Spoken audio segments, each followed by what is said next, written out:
Hey everyone, welcome to Dreamtime History, where we explore fascinating historical topics in a calm, relaxing format designed to help you unwind and drift off to sleep. Tonight, we'll be journeying through Renaissance art and architecture, discovering its origins in the late medieval period, its development across the Italian peninsula, and its lasting legacy throughout Western culture. If these boring history narratives are helping you sleep, please leave a like and subscribe.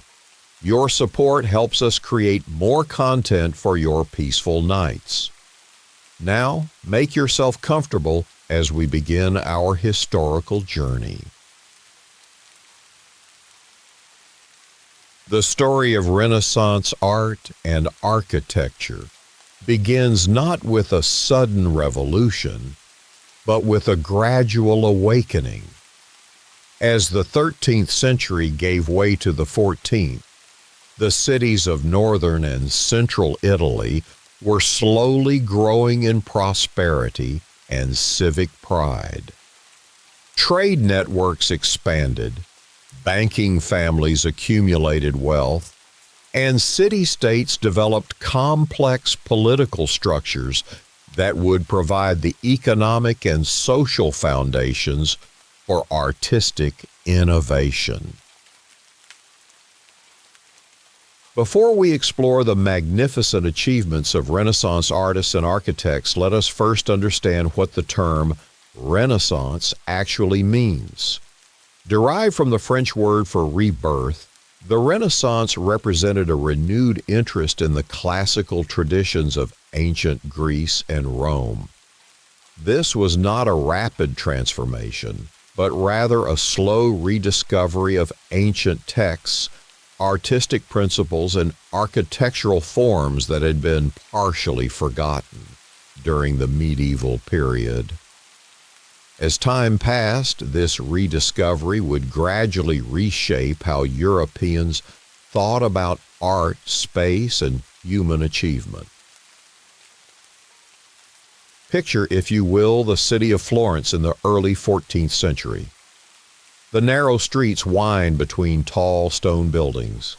The Arno River flows gently through the heart of the city, and the skyline is dominated by church towers and the massive walls of family compounds.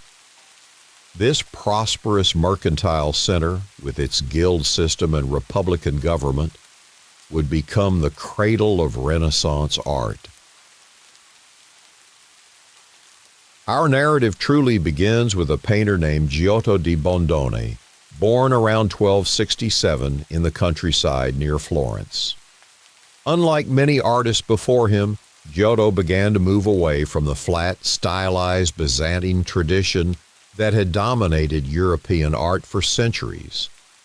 Instead, he gradually introduced a sense of natural human emotion and three-dimensional space into his religious paintings. In Giotto's frescoes, painted in the early 1300s in chapels in Padua, Florence, and Assisi, figures begin to appear solid and weighty. They stand firmly on the ground rather than floating ethereally. Their faces and bodies express recognizable human emotions: grief, joy, surprise, confusion, giving viewers a new way to connect with religious narratives. This innovation was not a dramatic break with tradition, but instead a subtle shift that would slowly influence generations of painters to come. As you allow your mind to drift, imagine the patient work of the fresco painter. Each section must be completed while the plaster is still wet, requiring careful planning and methodical execution. The artist mixes earth pigments with water and applies them gently to the damp surface, where a chemical reaction slowly binds the color to the wall. Day after day, section by section, the narrative scenes gradually appear on the chapel walls, telling stories from the Bible or the lives of saints, in a visual language increasingly accessible to ordinary viewers. While Giotto was bringing new naturalism to painting, another early Renaissance figure was laying the groundwork for architectural innovation. Filippo Brunelleschi, born in Florence in 1377, began his career as a goldsmith and sculptor. However, his fascination with classical proportions and engineering challenges would lead him to architecture, where his contributions would quite literally reshape the skyline of Florence. Brunelleschi's most significant achievement was the design and construction of the dome for Florence Cathedral. By the early 15th century, the cathedral stood nearly complete but without its planned dome, as no one had solved the engineering challenge of spanning such a wide space without extensive external buttressing. The problem had remained unsolved for decades, a visible reminder of technical limitations in the heart of the city. What makes Brunelleschi's solution so remarkable was not just its technical brilliance, but the patience and methodical approach required for its execution. Construction of the dome began in 1420 and continued for more than a decade. Brunelleschi designed a double-shelled dome with a structure of ribs and horizontal rings, inspired partly by the ancient Roman Pantheon, but adapted with innovative engineering solutions. Think of the slow, deliberate work involved in this construction. Thousands of bricks were laid in a herringbone pattern that helped distribute the weight. Specially designed hoisting machines lifted materials to the growing height. Workers followed precise instructions day after day, year after year, as the dome gradually rose above the city. There was no rush, no dramatic moment of completion, just the steady progress of human hands guided by mathematical principles. Brunelleschi also made significant contributions to our understanding of linear perspective, the technique that allows artists to create the illusion of three-dimensional space on a flat surface. By establishing a system where parallel lines appear to converge at a single vanishing point, and objects appear smaller as they recede into the distance, Brunelleschi provided artists with a mathematical approach to representing space. This discovery was not kept secret but shared among Florence's growing community of artists and craftsmen.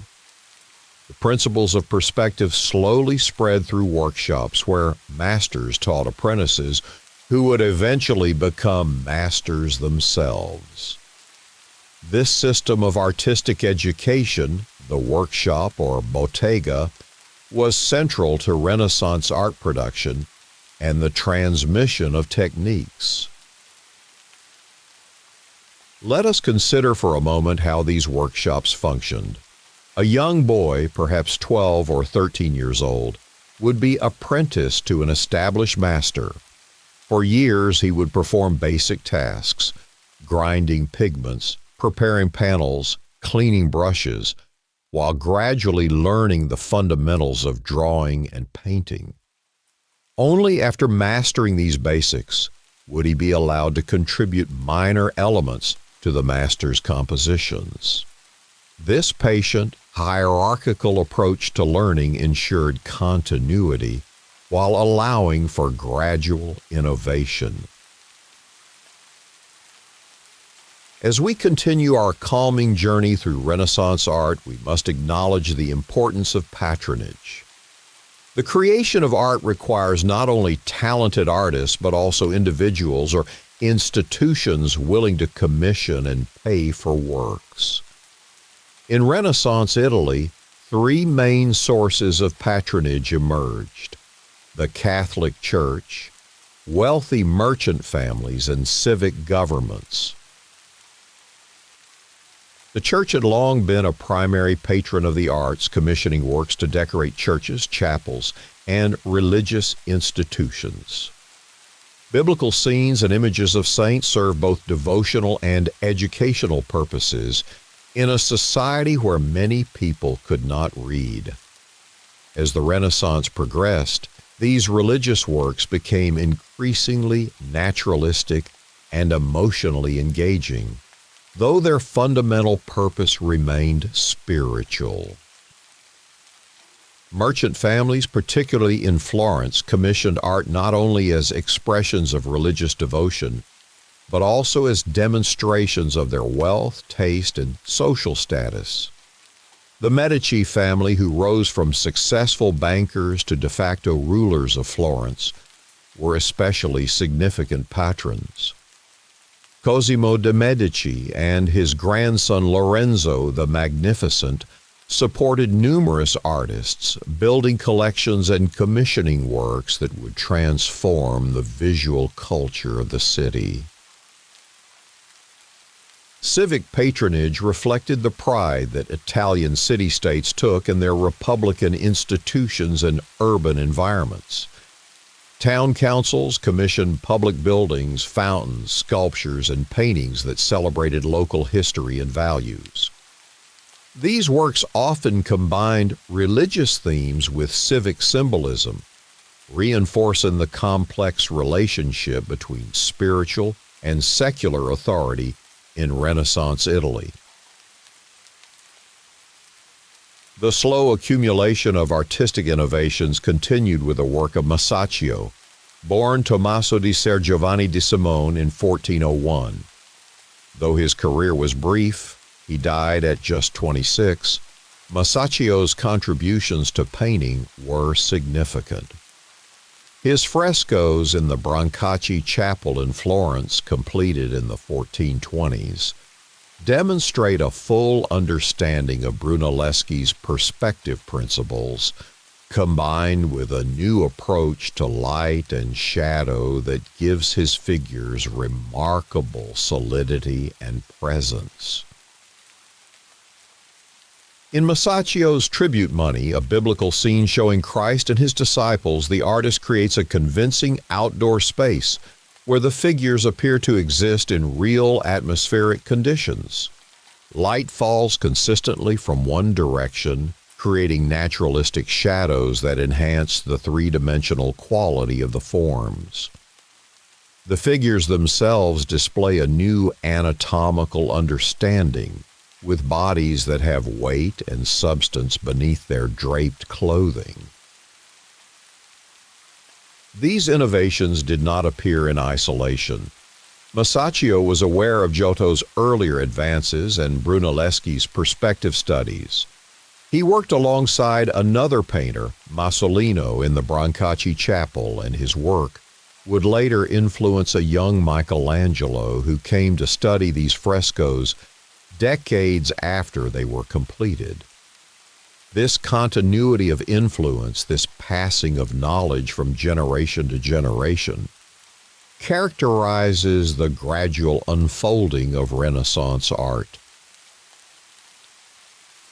While painting was advancing through these innovations in perspective and naturalism, sculpture was experiencing its own renaissance through the work of artists like Donatello.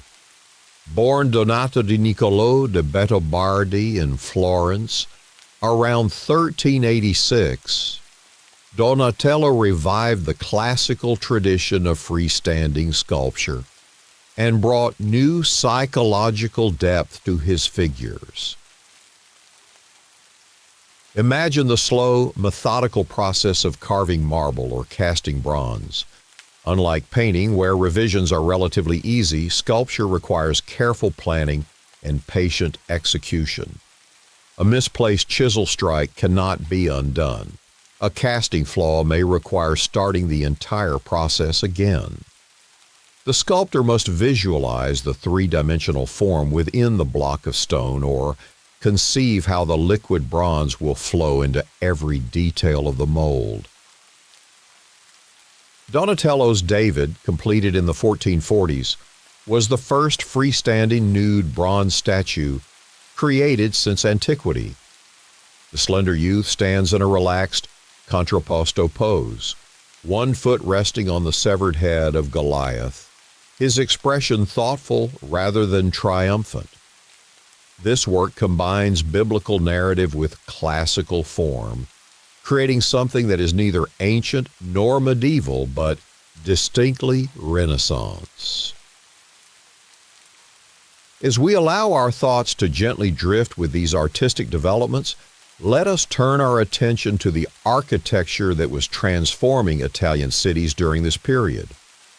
Beyond Brunelleschi's dome, architects were gradually introducing classical elements into their designs, moving away from the pointed arches and elaborate decoration of Gothic style toward the balanced proportions and harmonious spaces of Renaissance buildings. Leon Battista Alberti, born in Genoa in 1404, was both a practicing architect and an influential theorist. His treatise De Re Aedificatoria, on the art of building, completed around 1450, was the first modern text on architecture and drew heavily on the ancient Roman work of Vitruvius. Alberti emphasized mathematical harmony and proportion, arguing that beauty in architecture derives from a perfect integration of all parts according to precise ratios. In Alberti's church facades, such as Santa Maria Novella in Florence, we see classical elements, columns, pediments, cornices, arranged according to these mathematical principles.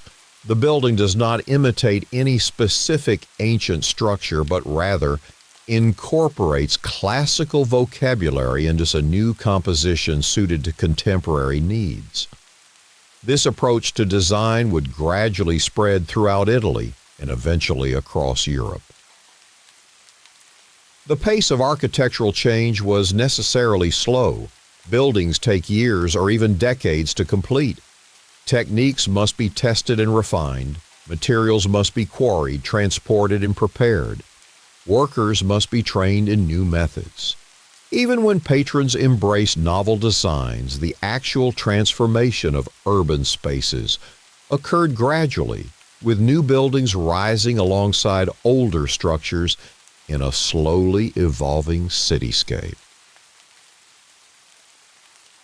As we move toward the middle of the 15th century, we enter what art historians often call the early Renaissance, a period of increasing confidence in the new artistic approaches. In Florence, a remarkable generation of artists was active, including Botticelli, Ghirlandaio, and Verrocchio, each contributing to the evolving visual language of the Renaissance. Sandro Botticelli, born Alessandro di Mariano Filippepi around 1445, created works that combined Christian symbolism with classical mythology and contemporary Florentine references. His most famous paintings, Primavera and The Birth of Venus, were commissioned by the Medici family and display an elegant linear style with ethereal figures set in detailed landscapes or symbolic settings.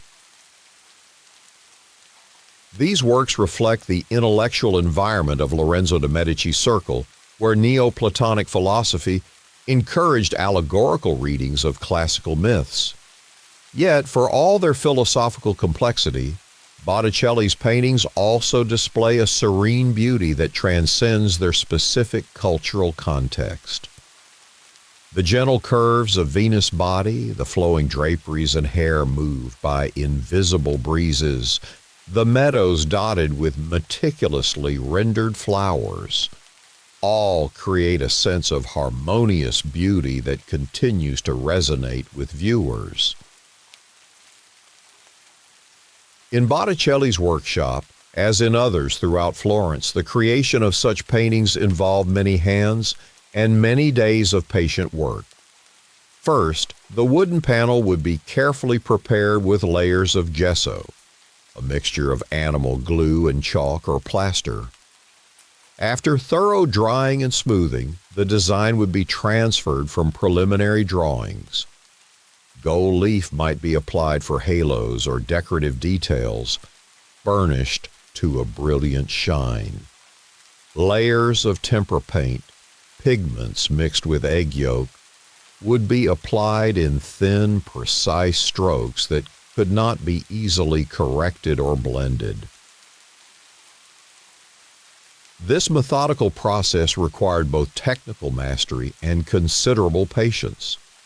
An artist could not rush the drying of the gesso or the setting of the tempera. Each layer needed to be completely dry before the next could be applied. Even a large workshop with multiple assistants would spend months on a single significant commission, with the master painter typically executing the faces and hands while apprentices might complete background details or less important figures. As Renaissance art continued to evolve, oil painting gradually replaced tempera as the preferred medium for panel paintings. Introduced to Italy from Northern Europe, oil paint offered greater flexibility, allowing artists to blend colors, create subtle transitions, and achieve richer, more luminous effects. This technical innovation would prove particularly important for artists seeking ever greater naturalism in their work. While painting and sculpture flourished in Florence, architectural innovations were spreading to other Italian cities. In Urbino, the Duke Federico da Montefeltro commissioned the architect Luciano Laurana to transform the city's medieval fortress into an elegant Renaissance palace. The Palazzo Ducale, begun in the 1460s, features harmonious proportions, classical details, and a famous courtyard that seems to distill Renaissance architectural principles into a single perfect space. In Mantua, the architect Leon Battista Alberti designed the Church of Sant'Andrea with a facade inspired by ancient Roman triumphal arches.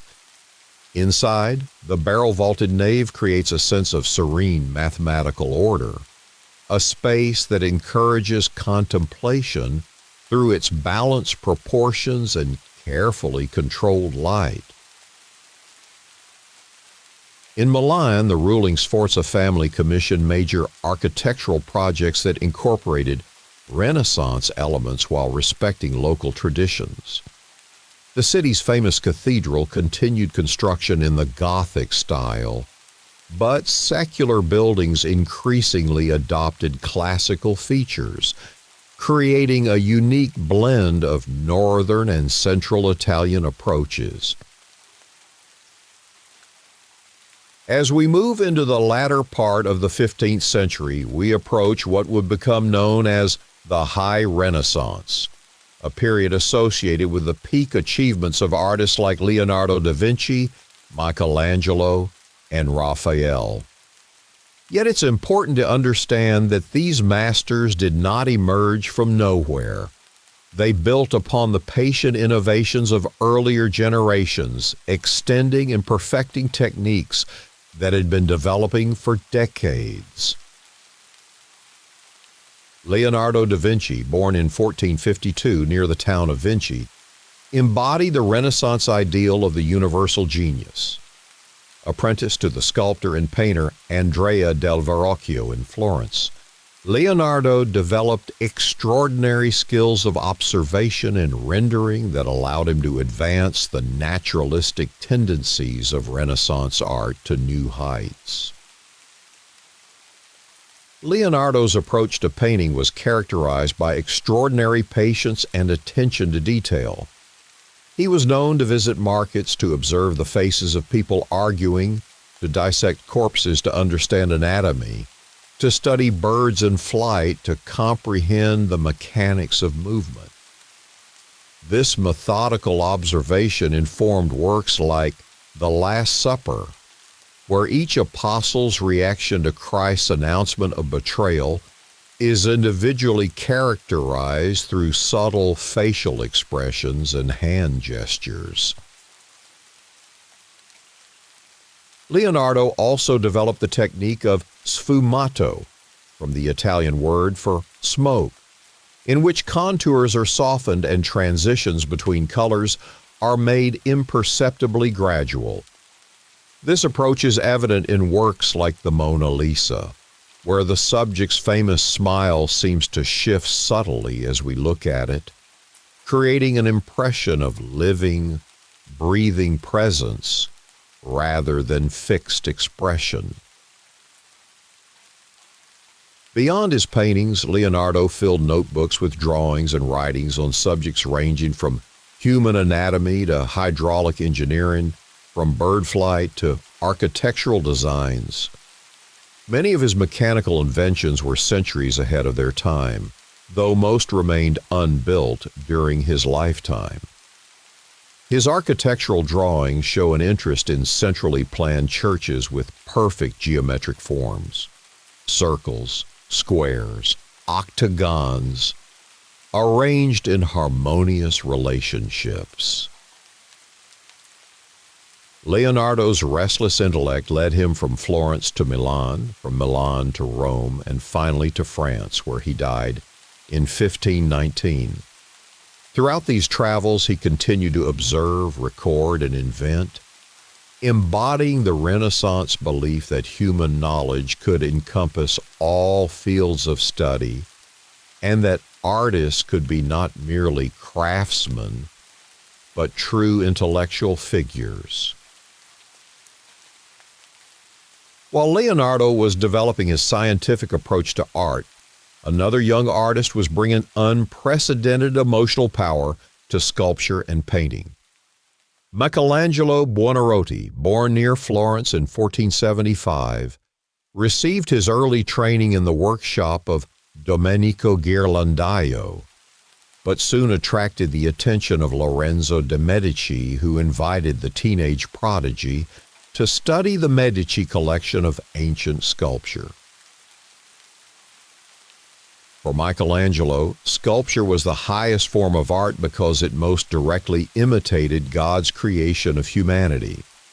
He famously described his process not as creating a figure, but as releasing the form already existing within the block of marble. This approach required both tremendous technical skill and an almost mystical connection to the material.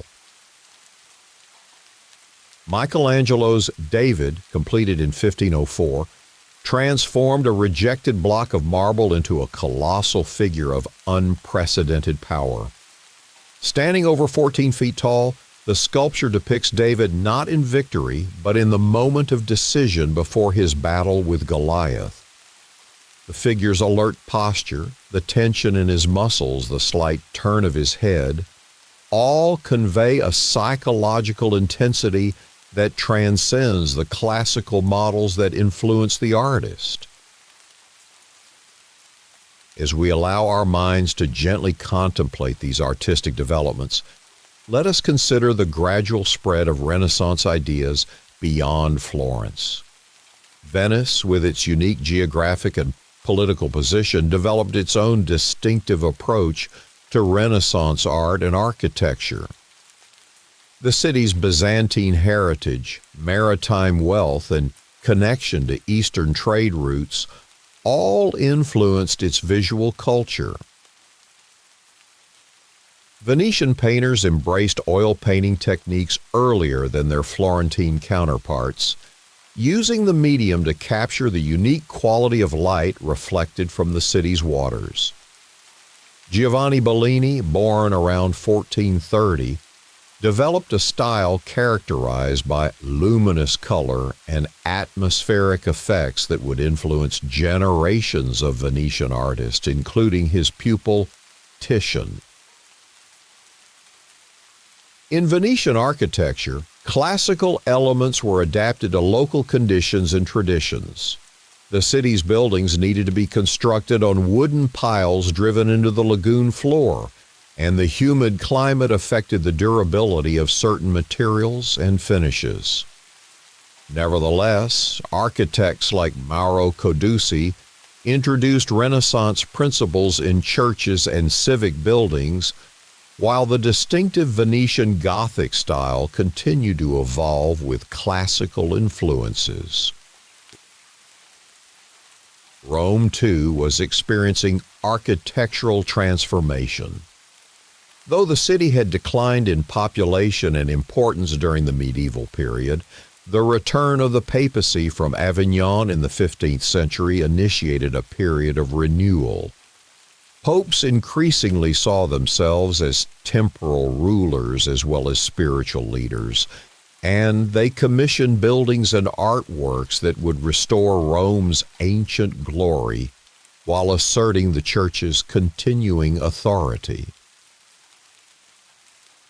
The architect Donato Bramante, born in Urbino around 1444, moved to Rome in 1499 and soon became the leading architectural figure there. His Tempietto, a small commemorative chapel built around 1502 at the supposed site of St. Peter's crucifixion, is often cited as the perfect embodiment of high Renaissance architectural principles. The circular building, surrounded by a colonnade of Doric columns, achieves a harmony of proportions that seems both ancient and timeless. Bramante was later commissioned by Pope Julius II to design a new St. Peter's Basilica, replacing the ancient church that had stood since the time of Constantine. His initial plan called for a centrally planned building with a massive dome, incorporating classical elements on an unprecedented scale. Though Bramante's design would be modified by later architects, including Michelangelo, his vision established the monumental character that the basilica would ultimately achieve. As our journey through Renaissance art and architecture continues, we begin to see how the innovations of individual artists contributed to a broader cultural transformation. The rediscovery of classical texts and artifacts, the development of new techniques and materials, the patronage of wealthy individuals and institutions, all these factors gradually reshaped how Europeans understood their relationship to the past and their capacity for new creation. The Renaissance was not a sudden revolution, but a slow evolution, with each generation building upon the achievements of those who came before. Artists learned from their masters, but also from studying ancient works and observing the natural world. Techniques were refined through trial and error, through patient experimentation, through the daily practice of craftspeople who might not be remembered by name, but whose collective efforts transformed visual culture. As we continue our journey through the history of Renaissance art and architecture,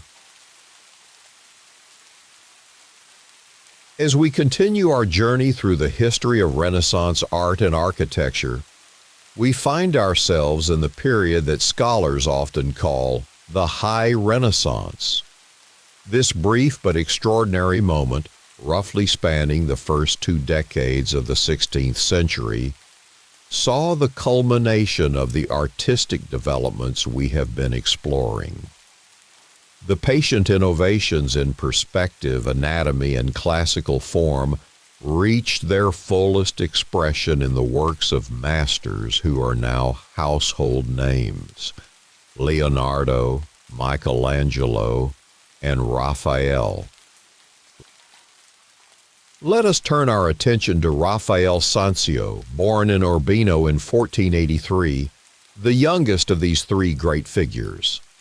Orphaned at 11, Raphael received his early training from his father, a court painter, and later studied in the workshop of Pietro Perugino. His natural talent and appealing personality soon earned him commissions in Florence, where he absorbed the innovations of both Leonardo and Michelangelo. In 1508, Raphael was called to Rome by Pope Julius II to decorate rooms in the Vatican Palace. The resulting stanza or rooms contain some of his most celebrated works, including the School of Athens, a fresco depicting ancient philosophers gathered in an imaginary classical setting. This monumental composition balances complexity with clarity, intellectual depth with visual harmony. What makes Raphael's work so distinctive is its serene balance. His Madonnas, such as the Madonna del Granduca or the Sistine Madonna, combine naturalistic observation with an ideal beauty that seems both human and divine. His figures interact with each other through subtle gestures and glances, creating psychological relationships that feel authentic yet transcendent. The apparent effortlessness of these compositions belies the careful planning and technical mastery they required. Imagine the slow, methodical process of creating such works. For a large fresco like the School of Athens, Raphael would first make numerous preliminary sketches of individual figures and groups. These would be combined into a full-size cartoon, a detailed drawing on paper that could be transferred to the wall. Only after this extensive preparation would the actual painting begin, with sections of plaster applied each day and painted while still wet. Unlike the solitary, sometimes difficult Michelangelo, Raphael maintained a large workshop with many assistants. He was known for his ability to delegate tasks appropriately, allowing talented pupils to execute aspects of commissions based on his designs. This collaborative approach enabled him to manage multiple projects simultaneously while maintaining consistent quality. It also helped spread his influence as these assistants carried his style to other commissions and locations. While Raphael was decorating the Vatican stands, Michelangelo was engaged in an even more monumental project nearby, the painting of the Sistine Chapel ceiling. Commissioned by Pope Julius II in 1508, this vast undertaking would occupy the artist for 4 years and result in one of the most remarkable achievements in Western art. Though primarily a sculptor who famously claimed to have little interest in painting, Michelangelo approached the Sistine ceiling with the same anatomical understanding and powerful expressiveness that characterized his marble figures. The central narrative panels depicting scenes from Genesis, most famously the creation of Adam, combine monumental scale with extraordinary attention to human form and emotion. Consider the physical demands of this project. Working on scaffolding high above the chapel floor, Michelangelo painted the approximately 5,000 square feet of ceiling, not while lying down, as is sometimes imagined, but in an awkward standing position, his head tilted back for hours each day. The physical discomfort, the technical challenges of fresco painting, the sheer scale of the composition, all these factors make the achievement even more remarkable. The Sistine ceiling represents a complex theological program that Michelangelo developed in consultation with Vatican theologians. Along with the Genesis scenes, the ceiling includes prophets and sibyls, female prophets from classical antiquity, ancestors of Christ, and nude male figures called ignudi that serve both decorative and symbolic functions. The entire scheme creates a visual narrative connecting Hebrew scripture with Christian salvation history. The gradual process of painting the ceiling reveals Michelangelo's growing confidence and evolving style. The figures in the earlier sections, such as the Noah narratives, are smaller and more numerous within each panel. As work progressed toward the altar end with the creation scenes, the figures became larger, more powerful, and fewer in number. The brushwork, too, became broader and more confident, adapting to the viewing conditions far below. Later, between 1536 and 1541, Michelangelo would return to the Sistine Chapel to paint the Last Judgment on the altar wall. This later work, created after the political and religious turmoil of the sack of Rome in 1527, shows a darker vision with swirling masses of figures either rising to heaven or falling to damnation.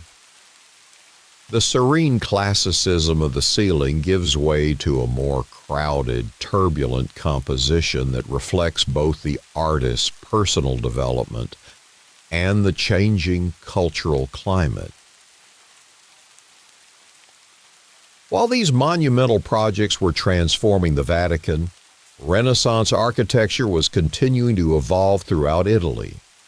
In Florence, the architect Baccio d'Agnolo completed the drum for the cathedral's dome and designed elegant palaces for wealthy families.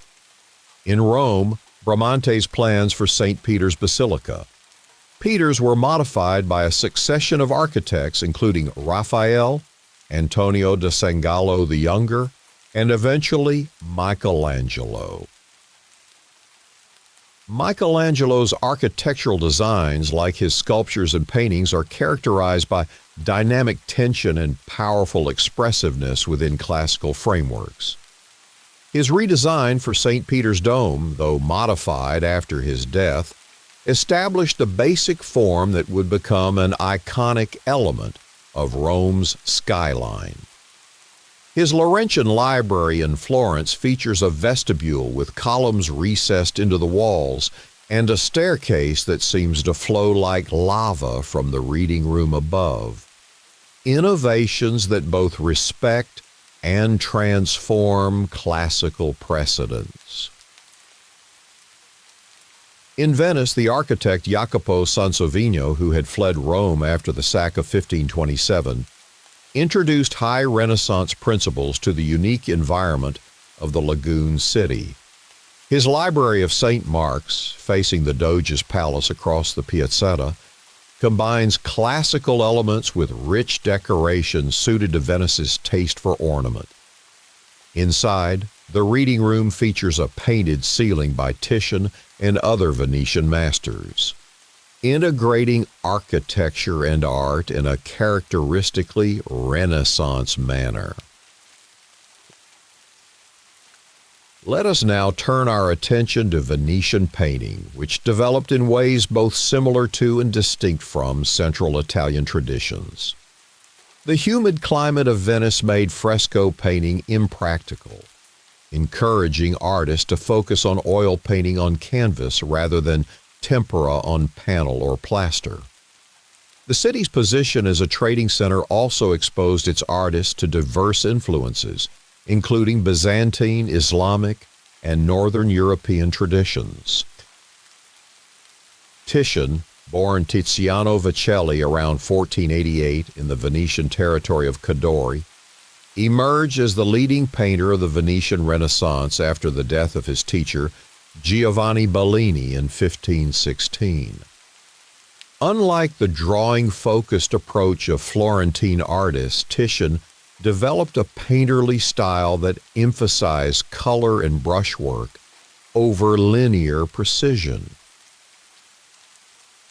In works like Bacchus and Ariadne, painted for the Duke of Ferrara around 1522, Titian demonstrates his mastery of color, creating a luminous sky against which the mythological figures seem to glow with inner light.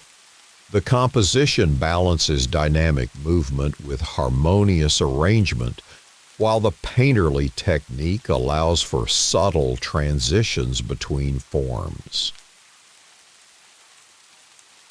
Titian's long career, he lived until around 1576, spans much of the 16th century, and shows a remarkable evolution from the balanced harmony of his early works to the looser, more expressive brushwork of his late period. His workshop produced numerous portraits, mythological scenes, and religious paintings for patrons throughout Europe, spreading Venetian coloristic approaches far beyond the lagoon. Another distinctive aspect of Venetian Renaissance painting is seen in the work of Paolo Veronese, born Paolo Cagliari in Verona around 1528. Veronese specialized in large-scale banquet scenes, often setting biblical narratives in contemporary Venetian settings with figures in luxurious, modern dress. Works like The Wedding Feast at Cana combine dozens of figures in complex spatial arrangements, all depicted with brilliant color and technical virtuosity. Veronese's approach sometimes challenged religious orthodoxy. His painting, Feast in the House of Levi, was originally titled The Last Supper, but the Inquisition objected to his inclusion of what they considered irreverent elements: dwarfs, Germans, and people with nosebleeds. Rather than modify the painting substantially, Veronese simply changed its title to reference a different biblical feast, a pragmatic solution that preserved his artistic vision while technically complying with religious authorities. While these developments were unfolding in Italy, Renaissance ideas were gradually spreading northward across Europe. This transmission occurred through multiple channels: Italian artists working abroad, Northern artists traveling to Italy, and perhaps most importantly, the circulation of prints that could be reproduced in large numbers and transported easily. Albrecht Dürer, born in Nuremberg in 1471, made 2 journeys to Italy and integrated Italian Renaissance principles with Northern European artistic traditions. His engravings and woodcuts demonstrate both extraordinary technical skill and a deep interest in proportion, perspective, and classical form. Through these widely circulated prints, Renaissance visual vocabulary became accessible to artists who had never traveled to Italy. In works like Adam and Eve, an engraving from 1504, Dürer combines meticulously observed natural details with idealized human forms based on classical proportions. His famous Melancholia presents a brooding figure surrounded by scientific instruments and geometric forms, suggesting the complex relationship between artistic creation and intellectual inquiry that characterized Renaissance thought.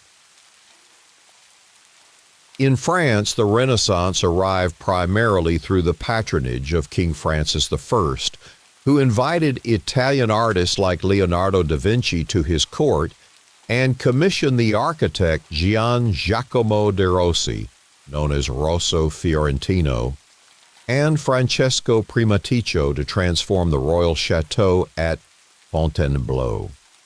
The resulting School of Fontainebleau developed a distinctive style combining Italian Renaissance elements with French Gothic traditions and Mannerist tendencies. The Palace of Fontainebleau featured elaborately decorated galleries with stucco reliefs, mythological paintings, and intricate woodwork. The iconography often celebrated the king through allegorical figures and classical references, adapting Renaissance humanist themes to serve monarchical purposes. Through prints and the work of artists trained at Fontainebleau, This style influenced French art and architecture throughout the 16th century. In England, Renaissance influences arrived somewhat later and were often adapted to local traditions. The architect Inigo Jones, who visited Italy in the early 17th century, introduced Palladian principles to England in buildings like the Queen's House at Greenwich and the Banqueting House in Whitehall. These classical designs, with their emphasis on proportion and symmetry, represented a significant departure from the Tudor and Elizabethan styles that had previously dominated English architecture. As we follow the spread of Renaissance ideas across Europe, we should also consider the evolution of artistic styles within Italy itself. By the 1520s, the balanced harmony of the High Renaissance was giving way to more complex, sometimes deliberately artificial approaches that art historians later termed mannerism. This stylistic shift coincided with a period of political instability, including the devastating sack of Rome by imperial troops in 1527. Mannerist painters often deliberately distorted proportions, used unusual color combinations, and created complex, crowded compositions that challenged the viewer's expectations. Figures might appear with elongated limbs, contorted poses, or placed in ambiguous spatial relationships. These artistic choices were not the result of technical limitations, but rather conscious decisions by sophisticated artists seeking new expressive possibilities beyond High Renaissance balance. Pontormo, born Jacopo Carucci in 1494, exemplifies these Mannerist tendencies in works like his Deposition for the Capponi Chapel in Florence. The figures, with their elongated proportions and artificially bright colors, seem to float in an ambiguous space without clear ground plane or logical light source. The emotional intensity of the scene is conveyed not through naturalistic representation, but through deliberate distortion and expressive color. Another significant Mannerist painter, Parmigianino, born Girolamo Francesco Maria Mazzola in 1503, created works of elegant artifice that demonstrate virtuoso technique. His Madonna with a long neck features a Madonna with unnaturally elongated proportions holding a similarly elongated infant Christ, surrounded by a cluster of attenuated angels. The deliberate distortions create a sense of spiritual otherworldliness rather than physical reality. In architecture, Mannerist tendencies appeared in works that played with classical rules rather than strictly observing them. Michelangelo's Laurentian library, mentioned earlier, incorporates classical elements like columns and pediments, but arranges them in unexpected ways. Columns recessed into the walls, consoles that seem to function ornamentally rather than structurally. This playful approach to classical vocabulary characterizes much Mannerist architecture. Giulio Romano, who began his career in Raphael's workshop, developed a highly personal Mannerist style at the Palazzo del Te in Mantua, designed for Federico Gonzaga, beginning in 1525. The palazzo's facades present classical elements with deliberate irregularities, keystones that appear to be slipping from their arches, rusticated surfaces that seem to dissolve architectural solidity. Inside, the famous Room of the Giants creates an illusion of walls collapsing under an attack by mythological giants, confusing the distinction between real and painted architecture. As we consider these stylistic developments, it's important to remember that Renaissance art and architecture always existed within specific social, political, and religious contexts. The 16th century saw enormous upheavals in European society, including the Protestant Reformation that permanently divided Western Christianity and the Counter-Reformation that transformed Catholic practices and patronage. The Protestant Reformation, beginning with Martin Luther's posting of his 95 Theses in 1517, challenged many aspects of Catholic doctrine and practice, including attitudes toward religious images.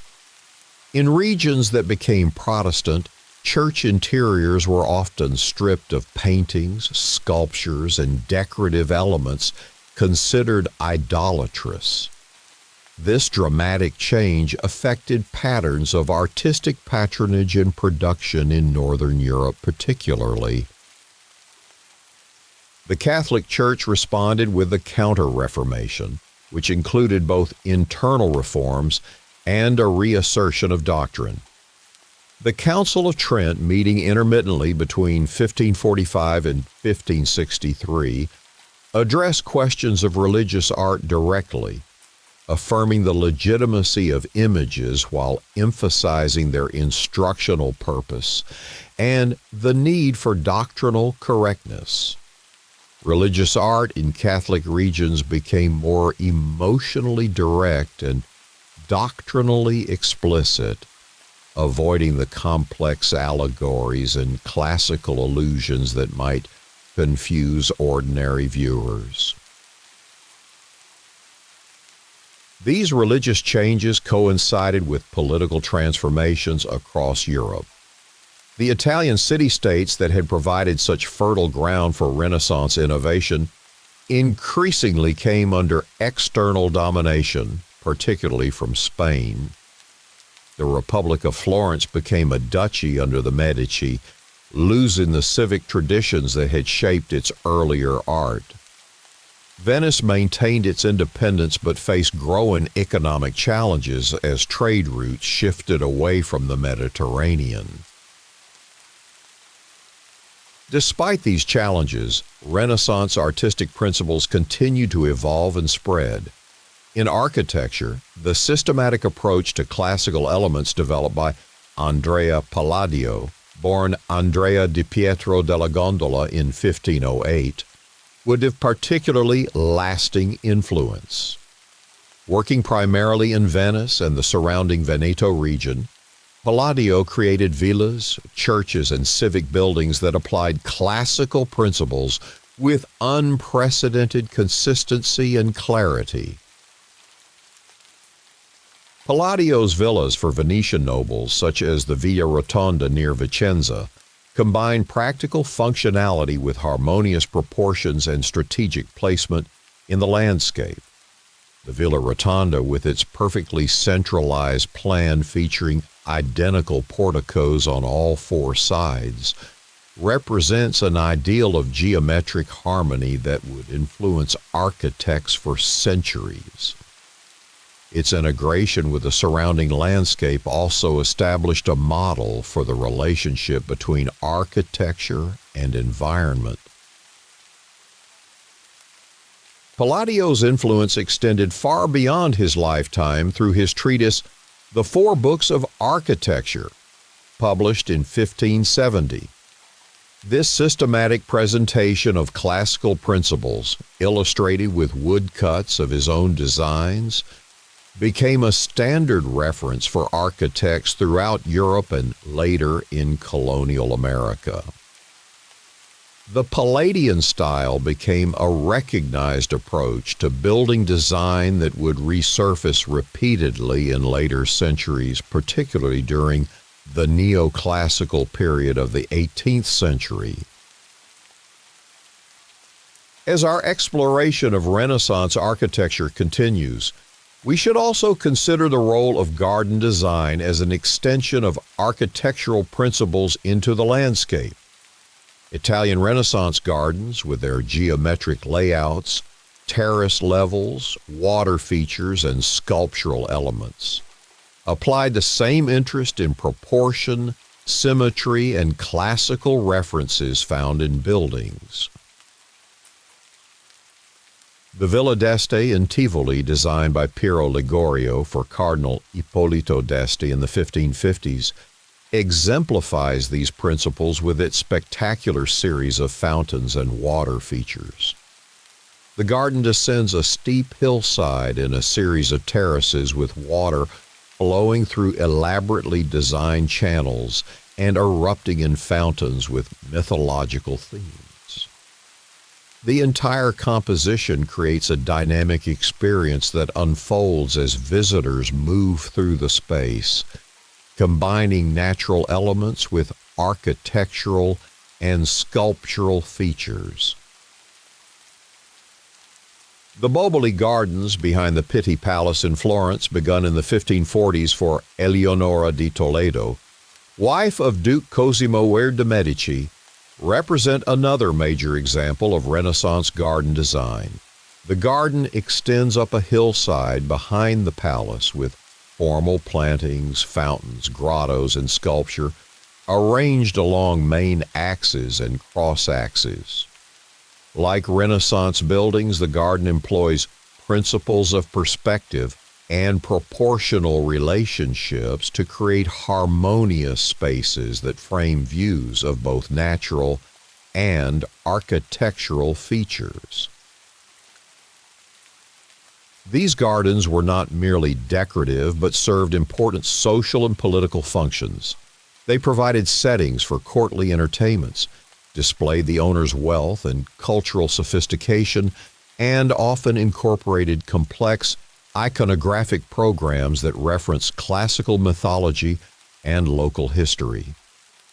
The garden became an extension of the palace, an outdoor space where nature was shaped according to human design rather than left in its wild state. This approach to landscape reflected broader Renaissance attitudes toward humanity's relationship with nature. Unlike medieval views that often emphasize the fallen, dangerous aspects of the natural world, Renaissance thought tended to see nature as ordered according to divine principles that humans could understand and, to some extent, manipulate. The garden represented an idealized version of nature, improved through human intervention rather than left in its raw state. As we continue our calming journey through Renaissance achievements, let us turn our attention to another significant artistic development, the emergence of oil painting on canvas as the dominant medium for pictorial art. This technical change, which occurred gradually over the 15th and 16th centuries, had profound implications for how paintings were created, displayed, and preserved. Oil paint, a mixture of pigments with linseed or walnut oil as a binder, offered several advantages over the egg temper previously used for panel paintings. Oil dried more slowly, allowing artists to blend colors directly on the surface rather than building them up through separate strokes.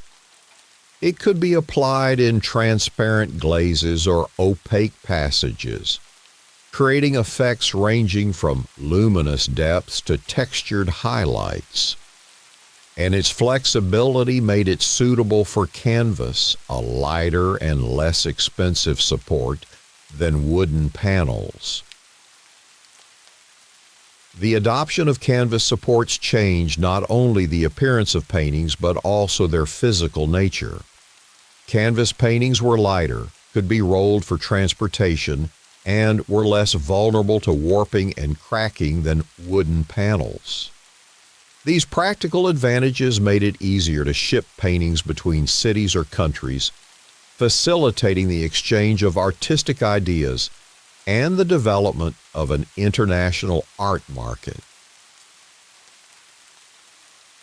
The combination of oil paint and canvas was particularly well suited to the coloristic approach of Venetian painters like Titian, Tintoretto, and Veronese. The textured surface of canvas interacted with the oil paint to create subtle light effects, while the medium's slow drying time allowed for the blending and scumbling techniques that gave Venetian painting its characteristic richness. Jacopo Tintoretto, born Jacopo Robusti around 1518, exemplifies the dynamic possibilities of oil on canvas in works like The Last Supper for the Church of San Giorgio Maggiore.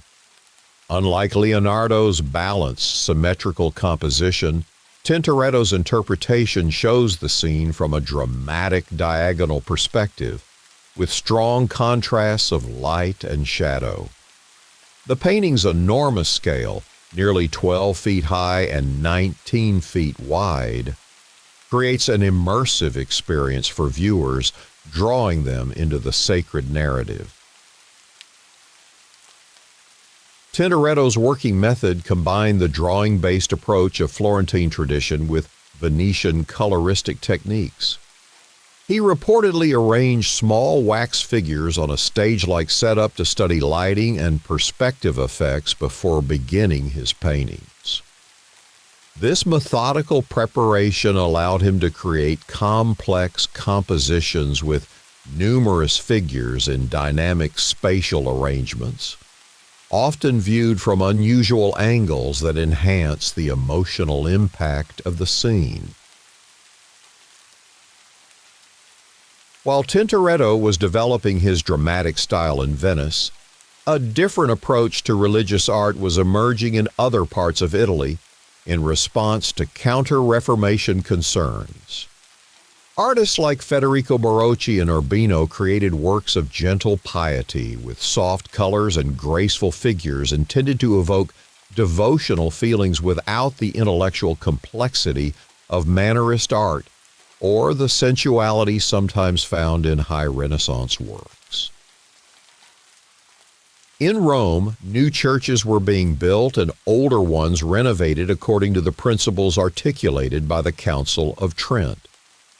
The Church of the Gesù, mother church of the newly founded Jesuit order, established a model that would influence Catholic church design for generations.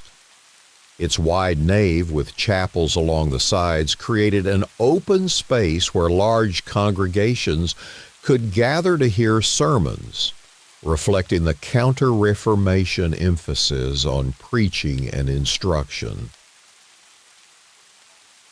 The facade of the Gesù, designed by Giacomo della Porta and completed in 1575, features classical elements arranged in a dynamic composition that draws the eye upward and inward toward the entrance. This theatrical approach to architecture, with its emphasis on movement and emotional impact, anticipates the Baroque style that would emerge more fully in the early 17th century. As the 16th century progressed, artistic developments in different Italian centers began to converge in what art historians sometimes call the counter-maniera, or anti-Mannerist reaction. Artists increasingly sought a more direct, emotionally accessible style that avoided the complexity and artifice of Mannerism while retaining the technical achievements of the High Renaissance. This movement, which would eventually lead to the Baroque, emphasized clarity, devotional content, and a renewed attention to naturalistic observation. Annibale Carracci, born in Bologna in 1560, exemplifies this transitional moment. Along with his brother Agostino and cousin Ludovico, Annibale established an academy in Bologna where students learned by drawing from life and studying classical models. A methodical approach that countered what the Carracci saw as the excessive artificiality of late Mannerism. Annibale's masterpiece, the ceiling fresco cycle in the Farnese Gallery in Rome, completed around 1600, combines classical composition with vibrant color and emotional expressiveness. The central scene, the triumph of Bacchus and Ariadne, shows mythological figures in a procession across a blue sky, framed by illusionistic architecture and flanked by smaller scenes. The whole ensemble creates a joyful celebration of classical themes presented with technical virtuosity and emotional warmth.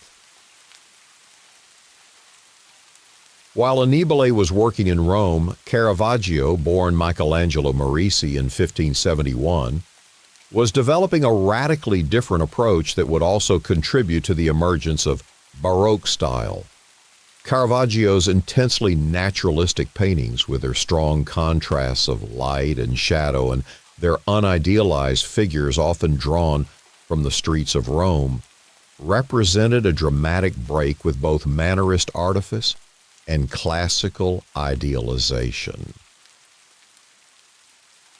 In works like The Calling of St. Matthew, Caravaggio places a biblical scene in a contemporary Roman tavern with figures in modern dress illuminated by a shaft of light from an unseen source.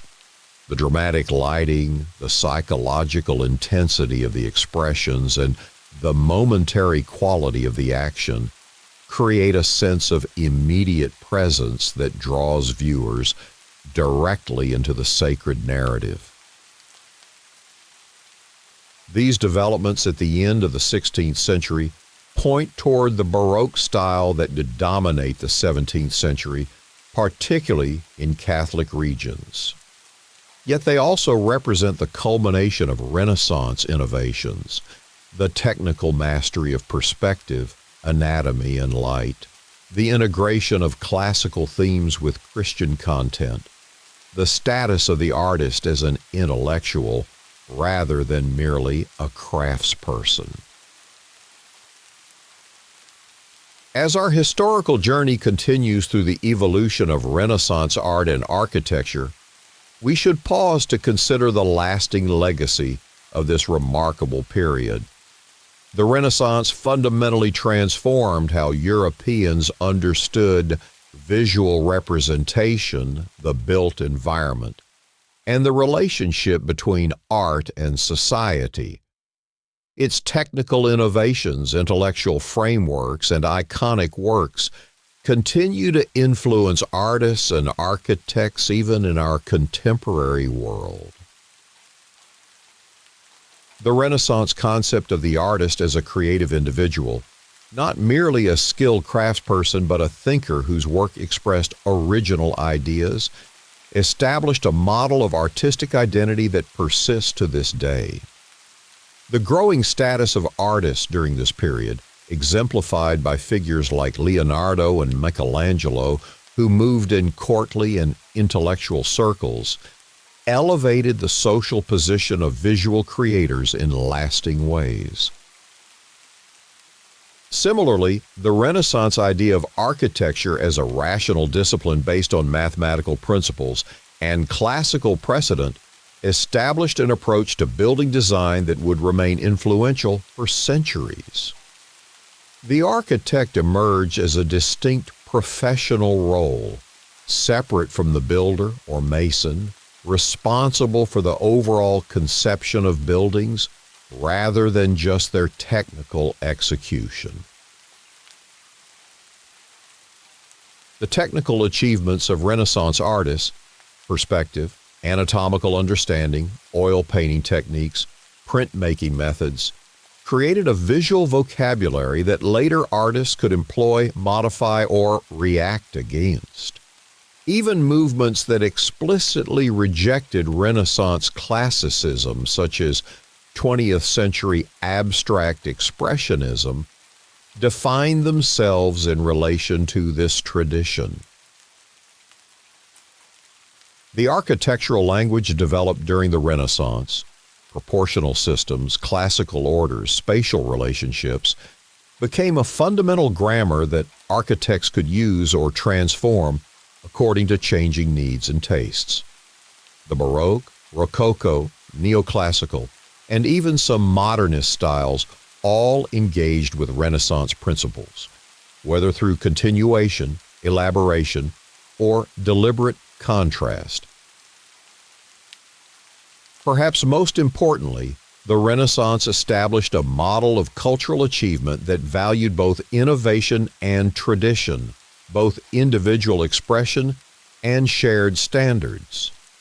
This balance between creative freedom and disciplined craft, between personal vision and cultural continuity, continues to shape our understanding of artistic excellence. As our historical journey through Renaissance art and architecture continues, we'll now explore As our historical journey through Renaissance art and architecture continues, we'll now explore how these innovations spread beyond Italy and evolved into new forms across Europe. The Renaissance was not merely an Italian phenomenon, but a cultural transformation that, like the gentle flow of water across a landscape, gradually permeated European civilization, taking distinctive forms in different regions while retaining certain core principles.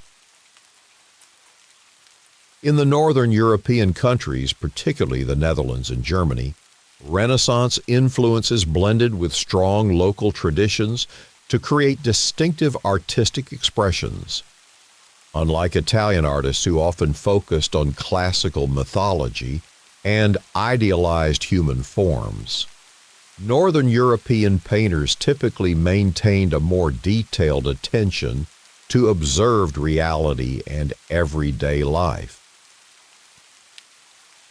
Jan van Eyck, working in Bruges in the early 15th century, developed the oil painting technique to an extraordinary level of refinement before it was widely adopted in Italy.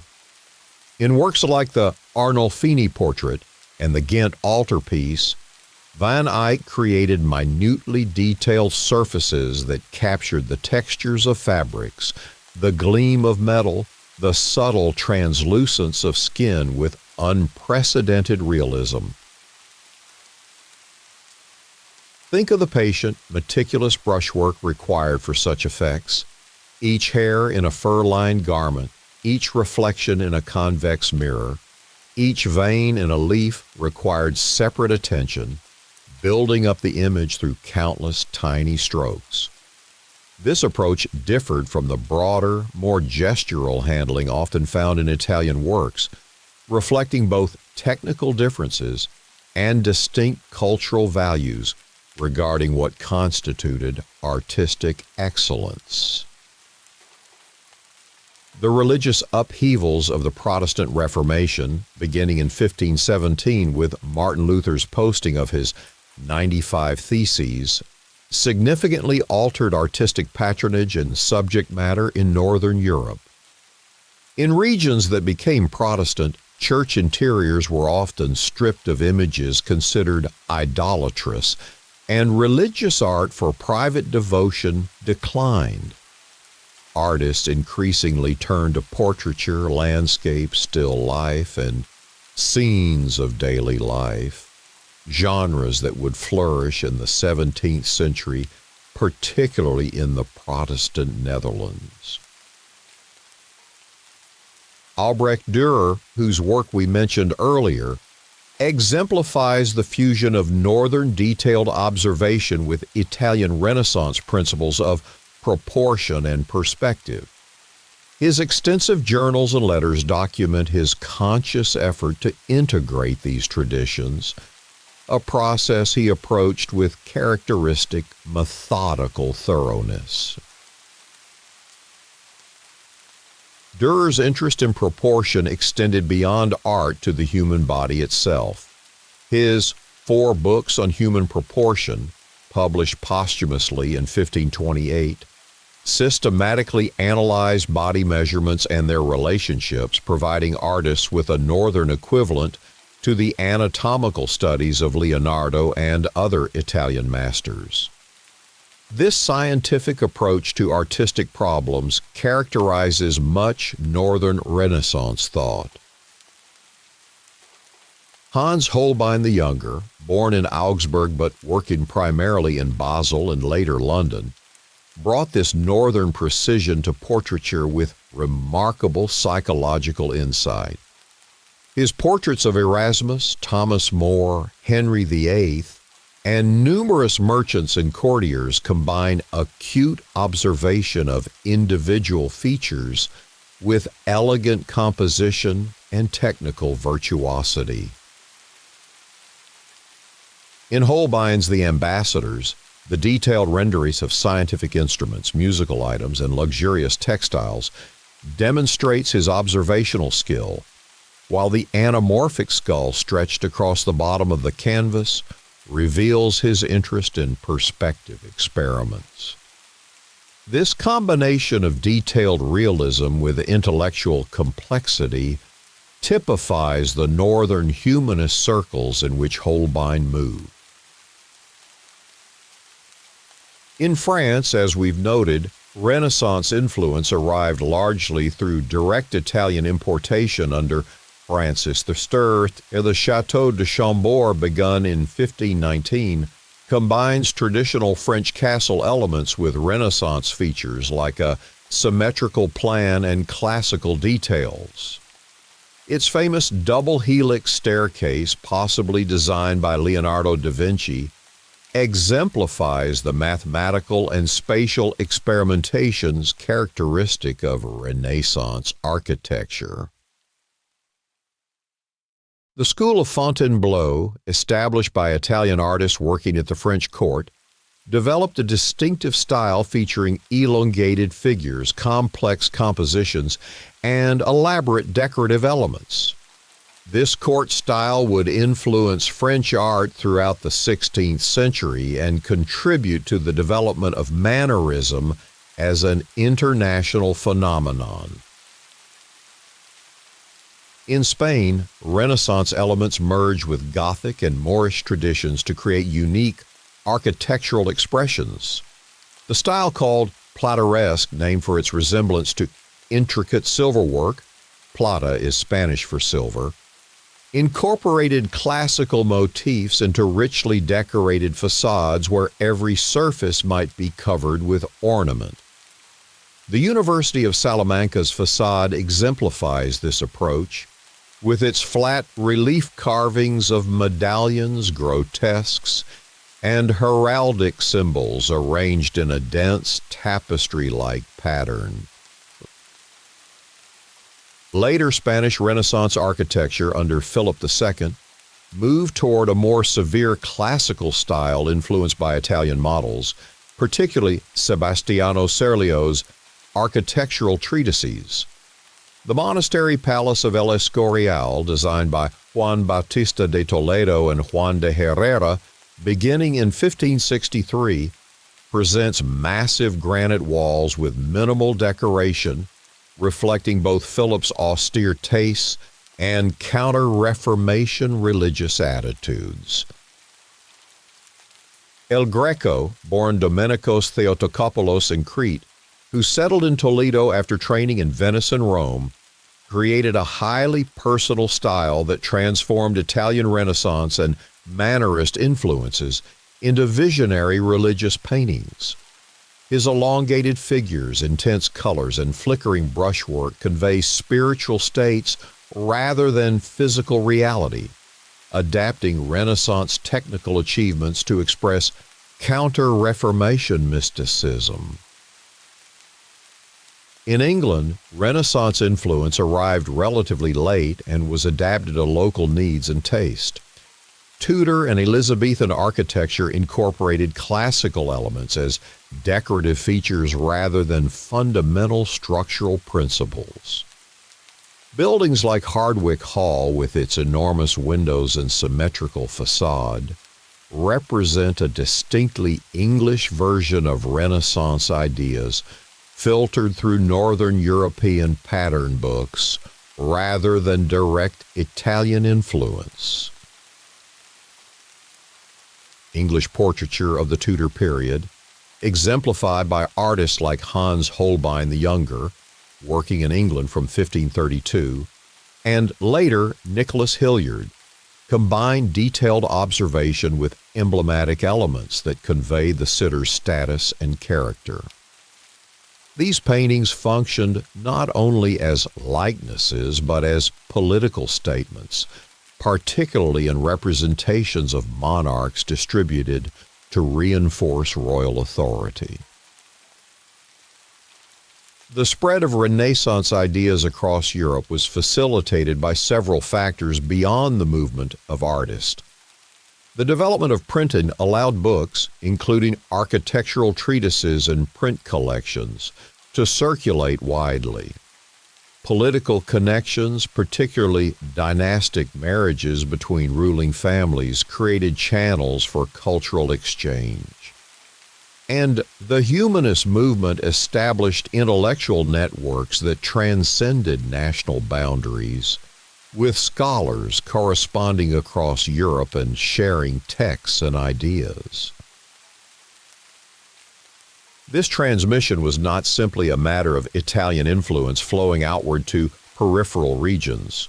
Rather, it involved complex exchanges and adaptations, with northern innovations like oil painting techniques flowing back to Italy and local traditions everywhere interacting with imported ideas to create distinctive regional expressions of Renaissance principles. As we consider these diverse regional manifestations of Renaissance culture, we should also reflect on the broader intellectual and social contexts that supported artistic innovation. The Renaissance was not merely a stylistic movement, but a complex cultural transformation involving changes in how people understood themselves and their world. Renaissance humanism, an intellectual movement focused on the study of classical texts and the promotion of eloquence and civic virtue, provided much of the ideological framework for artistic and architectural developments. Humanist scholars recovered and edited ancient manuscripts, established new educational curricula emphasizing classical languages and literature, and promoted a vision of human potential that celebrated creative achievement. The humanist emphasis on eloquence, the ability to speak and write persuasively, found visual parallels in Renaissance art's concern with clarity, harmony, and emotional impact. Just as a well-constructed oration should move its audience through logical argument and emotional appeal, a well-designed painting or building should communicate clearly and affect viewers appropriately. Humanist educational ideals also shape the training of artists. Whereas medieval craftsmen learned primarily through apprenticeship in established workshop traditions, Renaissance artists increasingly supplemented practical training with study of mathematics, anatomy, classical literature, and other intellectual disciplines. Leonardo's notebooks, with their integration of scientific observation and artistic technique, exemplify this broader approach to artistic education. The social position of artists evolved significantly during the Renaissance. While medieval artists were typically viewed as skilled craftspeople working within guild structures, Renaissance masters increasingly achieved recognition as intellectual figures whose work required not merely manual dexterity but conceptual invention.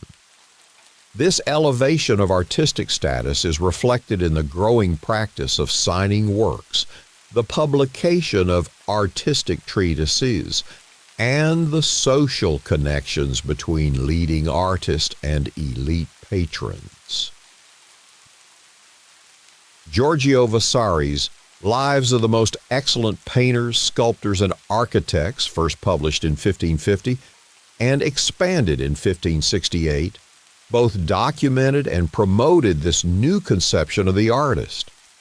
by presenting artistic development as a narrative of progressive achievement culminating in the works of Michelangelo. Vasari established a model of art history that continues to influence our understanding of cultural evolution.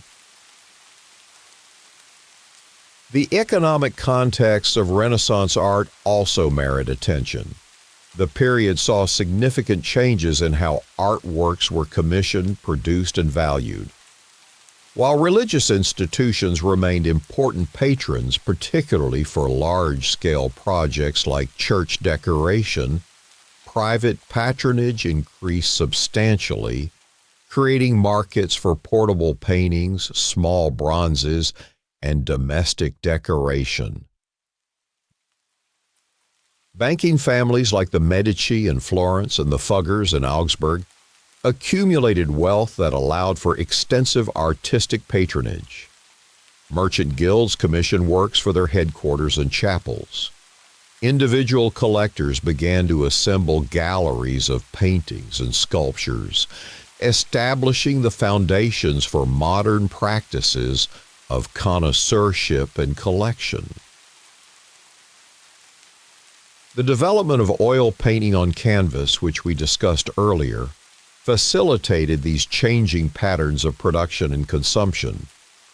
Unlike frescoes, which were immovably bound to architectural settings or altar panels, which served specific liturgical functions, canvas paintings could be moved, sold, displayed in various settings, and collected for aesthetic enjoyment rather than purely devotional purposes.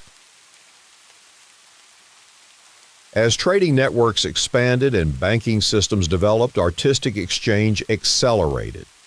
Flemish tapestries were prized in Italian courts. German prints circulated throughout Europe. Venetian glass and Maiolica ceramics reached distant markets. These commercial connections created channels for stylistic influence that complemented the movement of artists and the circulation of texts. The technologies available to Renaissance artists and architects also shaped their creative possibilities. Developments in glass production allowed for larger, clearer windows that transformed architectural lighting. Improvements in paper manufacturing supported the growth of drawing as a preparatory practice and printmaking as a reproductive medium. Metallurgical advances enabled more complex bronze casting for sculpture and architectural elements. The growing availability of pigments through expanding trade networks enriched painters' palettes. Ultramarine blue, derived from lapis lazuli imported from Afghanistan, had long been used for important elements like the Virgin Mary's mantle due to its cost and prestige.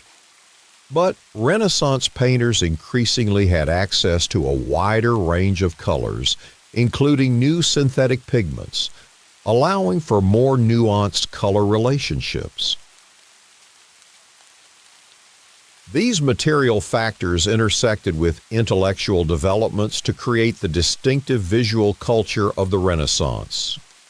The period's artistic achievements were not simply the result of individual genius, but emerged from complex interactions between technical possibilities, intellectual frameworks, economic systems, and social values. As the 16th century progressed, the balanced harmony associated with the High Renaissance gave way to more complex, sometimes tension-filled approaches. Mannerism, which we discussed earlier, represented one response to the challenge of creating after the seemingly perfect achievements of Leonardo, Raphael, and Michelangelo. By deliberately distorting proportions, complicating compositions, and emphasizing artifice over naturalism, Mannerist artists sought new expressive possibilities beyond classical balance. Toward the end of the century, particularly in the context of Counter-Reformation religious concerns, artists increasingly sought more direct emotional communication. This tendency would eventually lead to the development of Baroque style, with its emphasis on dynamic movement, strong light-dark contrasts, and immersive spatial effects. Yet, these later developments built upon the technical achievements and conceptual frameworks established during the Renaissance. Let us now consider the specific legacy of Renaissance architecture, which established principles that would influence building design for centuries. The recovery of Vitruvius's ancient Roman treatise, De Architectura, provided Renaissance architects with a classical model that emphasized proportion, symmetry, and the proper use of the orders, Doric, Ionic, and Corinthian columns and their associated elements. Architects like Alberti, Bramante, and Palladio developed systematic approaches to these classical elements, creating buildings that expressed mathematical harmony and visual clarity. Their works established a vocabulary of forms, pediments, pilasters, cornices, arches, domes, that architects could employ in various combinations according to the building's purpose and context. The publication of architectural treatises, beginning with Alberti's De Re Aedificatoria and continuing through Serlio's illustrated books to Palladio's 4 books of architecture, spread these principles throughout Europe and eventually to colonial contexts in the Americas. These texts provided not only specific models that could be imitated, but theoretical frameworks for understanding architecture as a rational, rule-governed discipline. Renaissance architects also established new relationships between buildings and their urban contexts. Brunelleschi's Foundling Hospital in Florence, with its rhythmic arcade facing a city square, created a dignified public face for an institution serving marginalized children. Michelangelo's redesign of the Capitoline Hill in Rome transformed a municipal center through carefully arranged buildings around a central space with a coordinated decorative program. These approaches to urban design would influence city planning for centuries, establishing models for how public spaces could be defined by architectural elements and how individual buildings could contribute to coherent urban ensembles. The Renaissance ideal of the city as a rational, harmonious environment reflecting human values would resurface repeatedly in later urban planning movements. The Renaissance also transformed domestic architecture, particularly for wealthy patrons. The Florentine palace type established by buildings like the Palazzo Medici and Palazzo Strozzi, with their rusticated ground floors, piano nobile, main floor, with larger windows and elegant upper stories, created a model for urban residences that balanced security, comfort, and status display. Palladio's villas for Venetian nobles established another influential type, the country house designed according to classical principles with symmetrical facades, central halls, and careful integration with the surrounding landscape. These buildings provided settings for agricultural management, social entertainment, and cultured retreat, combining practical function with aesthetic refinement. The influence of these Renaissance domestic models extended far beyond Italy. French chateaux, English country houses, Spanish colonial mansions in the Americas, all drew inspiration from Italian precedents, adapting classical elements to different climates, materials, and cultural contexts. The Palladian villa type would prove particularly influential in 18th century England and later in colonial and early national America. Religious architecture was similarly transformed during the Renaissance. The central plan church, based on geometric forms like the circle, square, and Greek cross, represented a Renaissance ideal that combined classical precedent with symbolic meaning. Though relatively few such churches were actually completed due to practical liturgical considerations, designs like Bramante's Tempietto and Leonardo's drawings for centrally planned churches established conceptual models of perfect geometric harmony. The longitudinal church plan, better suited to traditional liturgical processions, was also reimagined through Renaissance principles. Alberti's Sant'Andrea in Mantua uses a barrel-vaulted nave inspired by Roman baths and triumphal arches to create a more unified spatial experience than medieval churches with their division into nave and aisles. This approach to church design would influence religious architecture well into the Baroque period and beyond. As we reflect on the architectural legacy of the Renaissance, we should note that its influence has never entirely faded from Western building practice. Even after stylistic movements like the Baroque, Rococo, and various revival styles, architects have consistently returned to Renaissance principles of proportion, clarity, and classical vocabulary. The neoclassical movement of the 18th and early 19th centuries represented a particularly direct revival of Renaissance approaches, filtered through new archaeological knowledge of ancient buildings. In painting and sculpture, too, Renaissance achievements established standards that later artists would engage with, whether through continuation, modification, or deliberate rejection.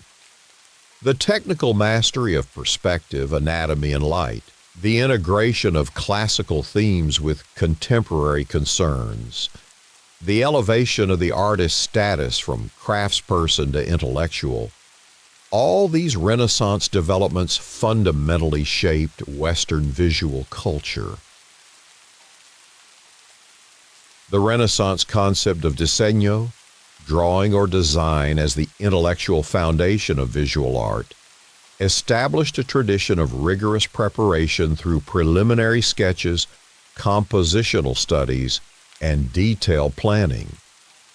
This methodical approach influenced artistic education for centuries, with academic training emphasizing drawing from classical casts and live models before students progressed to painting or sculpture.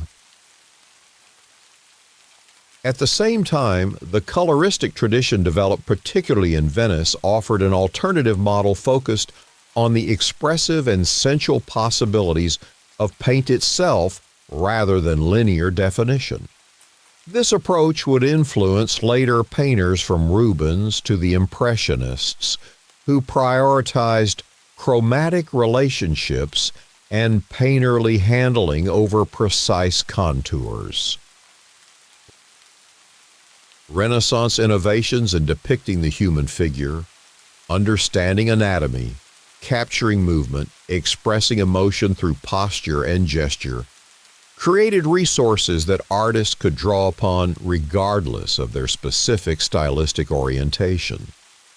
Even abstract artists of the 20th century often began with traditional figure training based ultimately on Renaissance principles before moving beyond representational approaches.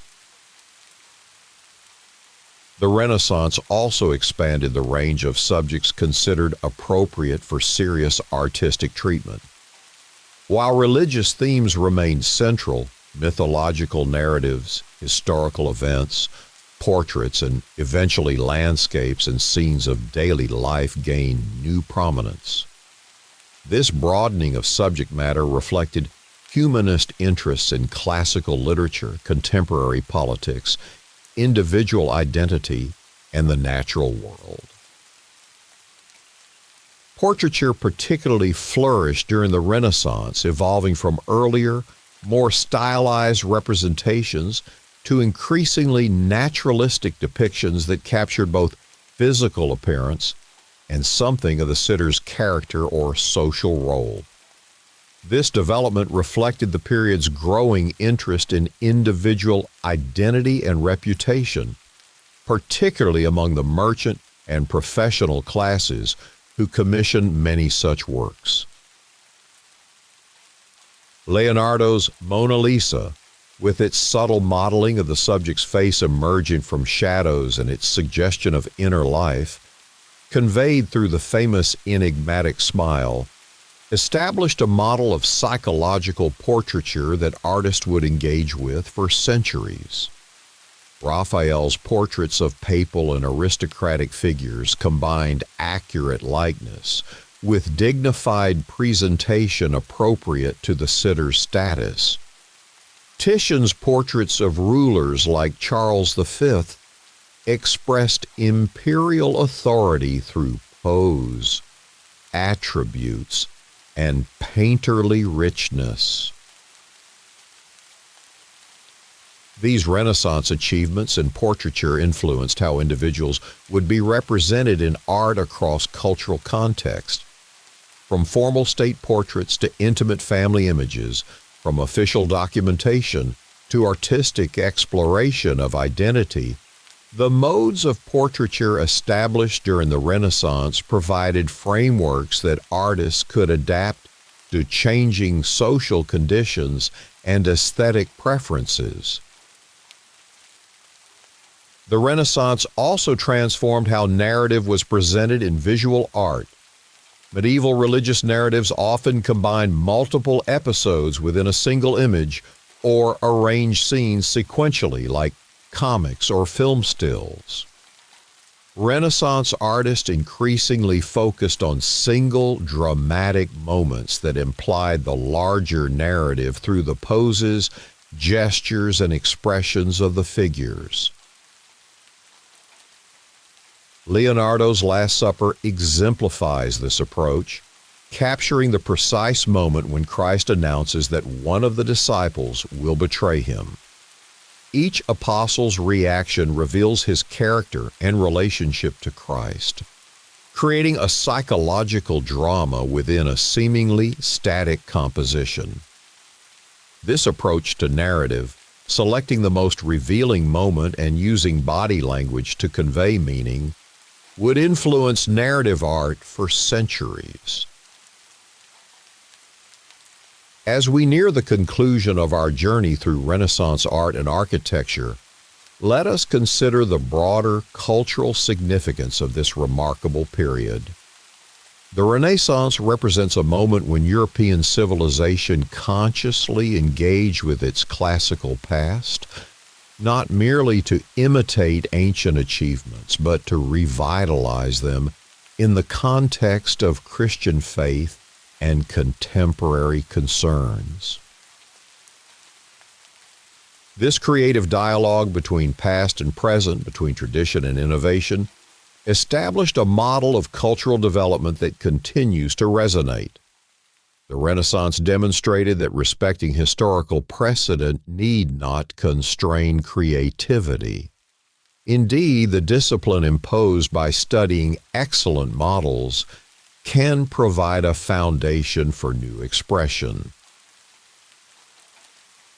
At the same time, the Renaissance validated human achievement in the material world. While maintaining a Christian framework that oriented ultimate meaning toward spiritual salvation, Renaissance culture celebrated human capacities for creating beauty, understanding nature, and improving earthly existence. This balance between spiritual aspiration and worldly engagement created a distinctive cultural synthesis. The Renaissance also established a model of cultural excellence that valued both technical mastery and intellectual content. The greatest Renaissance works combine extraordinary skill in execution with complex conceptual frameworks, creating multiple levels of meaning accessible to viewers with different levels of education and sophistication. This integration of craft and concept remains a standard for artistic achievement. Perhaps most fundamentally, the Renaissance demonstrated the power of conscious revival. The idea that human cultures can look back to earlier achievements, understand their principles, and regenerate their creative energy in new contexts.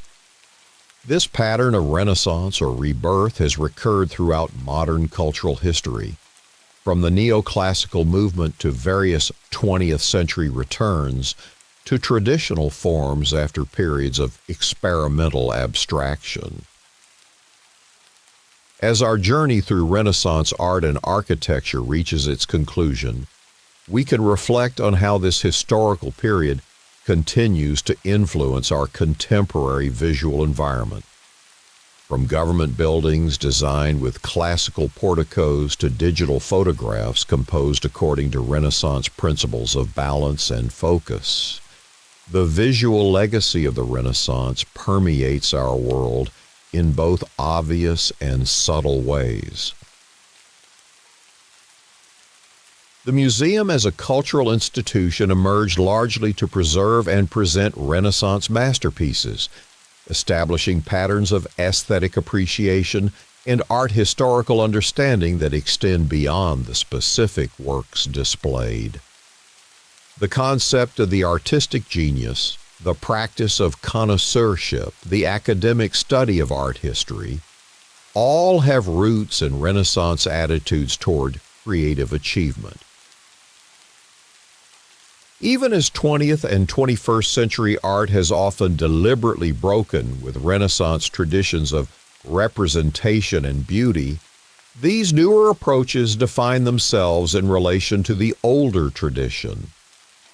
The Renaissance remains a reference point against which later developments are measured, a moment when Western visual culture established principles and practices of enduring influence. In our own digital age, with its virtual environments and computational design tools, Renaissance principles of proportion, perspective, and composition continue to inform how we structure visual information and navigate spatial relationships.